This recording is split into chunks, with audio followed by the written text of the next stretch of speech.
पाठ 27 है पांडवों और कौरवों के सेनापति। श्री कृष्ण उपलव्य लौट आए और हस्तिनापुर की चर्चा का हाल पांडवों को सुनाया। युधिष्ठिर अपने भाइयों से बोले, भैया आप सेना सुसज्जित करो और व्यूह रचना सुचारू रूप से कर लो। पांडवों की विशाल सेना को 7 हिस्सों में बांट दिया गया। किसकी सेना को अंडरलाइन कीजिएगा बेटा। पांडवों की विशाल सेना को 7 हिस्सों में बांट दिया। द्रुपद, विराट, धृष्टद्युम्न, शिखंडी, सात्यकी, चेकितान, भीमसेन, ये 7 ही महारथी हैं, इसे भी अंडरलाइन कीजिए। इन 7 दलों के नायक बने।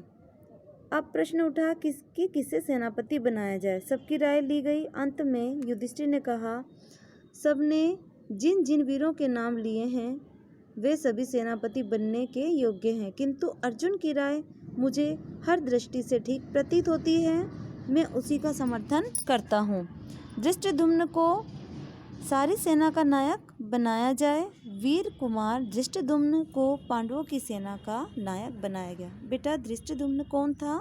ये द्रौपदी का भाई और पांचाल नरेश का पुत्र था और साथ ही बेटा एक महान महारथी भी था। उसका विधिवत अभिषेक किया गया। अपने कोलाहल से दिशाओं को गुंजाती हुई पांडवों की सेना मैदान में आ पहुंची। उधर कौरवों की सेना के नायक थे भीष्म पितामह। भीष्म ने कहा, युद्ध का संचालन करके अपना ऋण अवश्य चुका दूंगा। लड़ाई की घोषणा करते समय मेरी सम्मति किसी ने नहीं ली थी। इसी कारण मैंने निश्चय कर लिया था कि जानबूझकर स्वयं आगे होकर पांडु पुत्रों का वध मैं नहीं करूंगा। ये बेटा देखिए, बेशक जैसा पहले भी बताया गया है कि महान महारथी जो थे वृद्धजन सभी दुर्योधन के साथ थे, किंतु मन से किसी ने भी कोई भी विनाश का कार्य अपने हाथों नहीं किया। कर्ण तुम लोगों का बहुत ही प्यारा है। शुरू से ही वह मेरा तथा मेरी सम्मतियों का विरोध करता आया है, अतः अच्छा होगा कि वह सेनापति बन जाए। इसमें मुझे कोई आपत्ति नहीं होगी। ऐसा किसने कहा? भीष्म पितामह ने। कर्ण का उद्दंड व्यवहार भीष्म को सदा से ही बहुत खटकता रहता था। कर्ण ने भी हट कर लिया था कि जब तक भीष्म जीवित रहेंगे तब तक वह युद्ध भूमि में प्रवेश नहीं करेगा। भीष्म के मारे जाने के बाद ही वह लड़ाई में भाग लेगा और केवल अर्जुन को ही मारेगा। दुर्योधन ने सब सोच समझकर पितामह भीष्म की शर्त मान ली और उन्हीं को सेनापति नियुक्त किया। फलतः कर्ण तब तक के लिए युद्ध से विरत रहा। पितामह के विरत का अर्थ होता है बेटा दूर रहा, जब तक कि भीष्म पितामह युद्ध में लड़ते रहे। पितामह के नायकत्व में कौरव सेना समुद्र की भांति लहरें मारती हुई कुरुक्षेत्र की ओर प्रवाहित हुई। इधर युद्ध की तैयारियां हो रही थी और उधर एक रोज बलराम पांडवों की छावनी में एकाएक जा पहुंचे। बलराम जी ने अपने बड़े बूढ़े विराट राज और द्रुपद राज को विधिवत प्रणाम किया और धर्मराज के पास बैठ गए। बेटा धर्मराज कौन थे? धर्मराज युधिष्ठिर ही थे। ये भी इंटरनल क्वेश्चन है, अंडरलाइन कीजिएगा।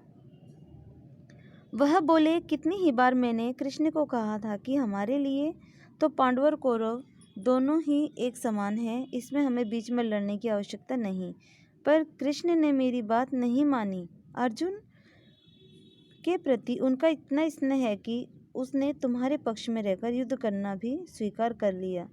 जिस तरफ कृष्ण हो उसके विपक्ष में मैं भला कैसे जाऊं?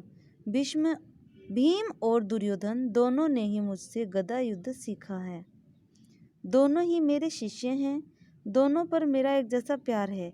इन दोनों कुरुवंशियों को आपस में लड़ते मरते देखना मुझे सहन नहीं होता है। लड़ो तुम लोग, परंतु यह सब देखने के लिए मैं यहाँ नहीं रह सकता। मुझे अब संसार से विराग हो गया है, अतः मैं जा रहा हूँ। युद्ध के समय सारे भारतवर्ष में 2 ही राजा युद्ध में सम्मिलित नहीं हुए थे और तटस्थ रहे, एक बलराम और दूसरे भोजकट के राजा रुक्मी। ये भी अंडरलाइन कीजिएगा कि युद्ध के समय कौन सम्मिलित नहीं हुए थे। कौन सम्मिलित नहीं हुए थे बेटा? जैसा कि इसमें बताया गया है, अंडरलाइन कीजिएगा इसे। पहला था बलराम और दूसरे भोजकट के राजा रुक्मी।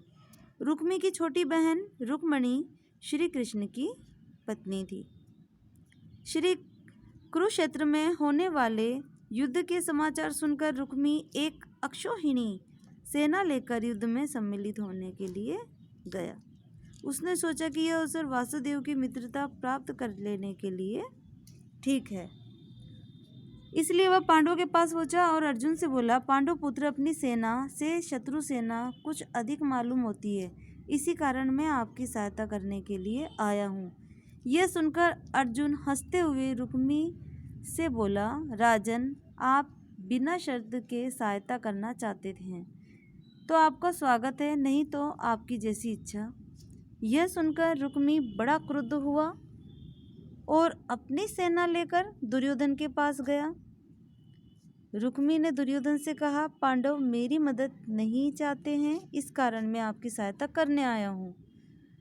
और बेटा उन्होंने क्या जवाब दिया? उन्होंने भी रुक्मी का तिरस्कार कर दिया कि जिसकी सहायता पांडव नहीं ले सकते तो भला मैं क्यों लूँ। और इस प्रकार से बेटा वहाँ पे उसको अपमानित किया और इसके बाद से वह वापस लौट गया। रुक्मी कर्तव्य से प्रेरित होकर नहीं बल्कि अपनी प्रतिष्ठा बढ़ाने के उद्देश्य से कुरुक्षेत्र गया और अपमानित हुआ। कुरुक्षेत्र के मैदान में दोनों तरफ की सेना लड़ने को तैयार खड़ी थी। उन दिनों की रीति के अनुसार दोनों पक्ष के वीरों ने युद्ध नीति पर चलने की प्रतिज्ञा ली। कौरवों की सेना की व्यूह रचना देखकर युधिष्ठिर ने अर्जुन को आज्ञा दी, एक जगह सब वीरों को इकट्ठा रहकर लड़ना होगा। अतः सेना को सूची मुख सुई की नोक के समान व्यू में सज्जित करो। सूची मुख क्या होता है? सुई की नोक। इस प्रकार दोनों पक्षों की सेनाओं की व्यू रचना हो गई। अर्जुन ने युद्ध के लिए तैयार हुए वीरों को देखा तो उसके मन में शंका हुई कि हम ये क्या करने जा रहे हैं। उसने अपनी ये शंका श्री कृष्ण पर प्रकट की। तब श्री कृष्ण ने कुरुक्षेत्र में जिस कर्मयोग का उपदेश दिया वह तो विश्वविख्यात है। बेटा यह जानना आवश्यक है कि यह वही समय था जहाँ गीता का उपदेश अर्जुन को दिया गया था और उसके मन में जो शंकाएं थी वो सारी श्री कृष्ण ने दूर की। गीता के उपदेश से जीवन की वो सच्चाइयों से उन सच्चाइयों से अवगत कराया जो कि आज आप एक गीता जो कि एक किताब है, एक ग्रंथ है, हमारा पवित्र ग्रंथ है बेटा, उसके माध्यम से भी आप जानते हैं, शिक्षा ग्रहण करते हैं। वो सारी बातें इसी समय बेटा अर्जुन को श्री कृष्ण ने बताई थी। सब लोग इसी की राह देख रहे थे कि कब युद्ध शुरू हो, पर एकाएक पांडव सेना के बीच में हलचल मच गई। देखते क्या है कि युधिष्ठिर ने अचानक अपना कवच और धनुष बाण उतार कर रथ पर रख दिया और रथ से उतरकर हाथ जोड़े कौरव सेना को हथियार बंद पंक्तियों को चीरते हुए भीष्म की ओर पैदल जा रहे हैं। बिना सूचना दिए उनको इस प्रकार जाते देखकर दोनों ही पक्ष वाले अचंभे में पड़ गए। अर्जुन तुरंत रथ से कूद पड़ा और युधिष्ठिर के पीछे कौरव सेना में घुस गया। दूसरे पांडव और श्री कृष्ण भी उनके साथ ही हो लिए। इतने में श्री कृष्ण बोले, अर्जुन मैं समझ गया हूँ महाराज युधिष्ठिर की इच्छा क्या है। बिना बड़ों की आज्ञा लिए वह युद्ध करना अनुचित मानते हैं, इसीलिए धर्मराज इस उद्देश्य से वहां गए हैं। शत्रु सेना के हथियारबंद वीरों की कतार को चीरते हुए युधिष्ठिर सीधे पितामह भीष्म के पास पहुंचे और झुककर उनके चरण छुए। फिर बोले, पितामह हमने आपके साथ युद्ध लड़ने का दुस्साहस कर ही लिया है, कृपया हमें युद्ध की अनुमति दीजिए और आशीर्वाद भी कि हम युद्ध में विजय प्राप्त करें। भीष्म बोले, बेटा युधिष्ठिर मुझे तुमसे यही आशा थी, मैं स्वतंत्र नहीं हूँ, विवश होकर मुझे तुम्हारे विपक्ष में रहना पड़ रहा है। फिर भी मेरी यही कामना है कि रण में विजय तुम्हारी हो। भीष्म की आज्ञा और आशीर्वाद प्राप्त कर लेने के बाद युधिष्ठिर आचार्य द्रोण के पास गए और परिक्रमा करके उनको दंडवत किया, दंडवत प्रणाम किया बेटा उनको, क्योंकि वह भी एक महान महारथी और उनके वृद्धजन थे, उनका भी उन्होंने आशीर्वाद लिया। और उन्होंने कहा मैं भी कौरवों के अधीन हूँ, उनका साथ देने को विवश हूँ, किंतु मेरी यही कामना है कि जीत तुम्हारी हो। आचार्य द्रोण से आशीष लेकर धर्मराज ने आचार्य कृपाचार्य एवं मद्रराज शल्य के पास जाकर भी उनका आशीर्वाद लिया। युद्ध शुरू हुआ तो पहले बड़े योद्धाओं में द्वंद्व होने लगा। बराबर की ताकत वाले एक ही जैसे हथियार लेकर दो दो की जोड़ी में लड़ने लगे। अर्जुन के साथ भीष्म, सात्यकी के साथ कृतवर्मा और अभिमन्यु वृत्रपाल के साथ भिड़ गए। भीमसेन दुर्योधन से जा भिड़ा। युधिष्ठिर शल्य के साथ लड़ने लगे। धृष्टद्युम्न ने आचार्य द्रोण पर सारी शक्ति लगाकर हमला बोल दिया। इस प्रकार प्रत्येक वीर युद्ध धर्म का पालन करता हुआ द्वंद्व करने लगा। भीष्म के नेतृत्व में कौरव वीरों ने 10 दिन तक युद्ध किया। 10 दिन के बाद भीष्म आहत हुए और द्रोणाचार्य सेनापति नियुक्त किए गए। द्रोणाचार्य जब भी खेत रहे तो कर्ण को सेनापतित्व ग्रहण करना पड़ा। 17वें दिन की लड़ाई में कर्ण का भी स्वर्गवास हो गया। इसके बाद शल्य ने कौरवों का सेनापति बनकर सेना का संचालन किया। इस प्रकार महाभारत का युद्ध कुल 18 दिन चला। ये भी इंटरनल क्वेश्चन है कि महाभारत का जो युद्ध था कितने समय चला?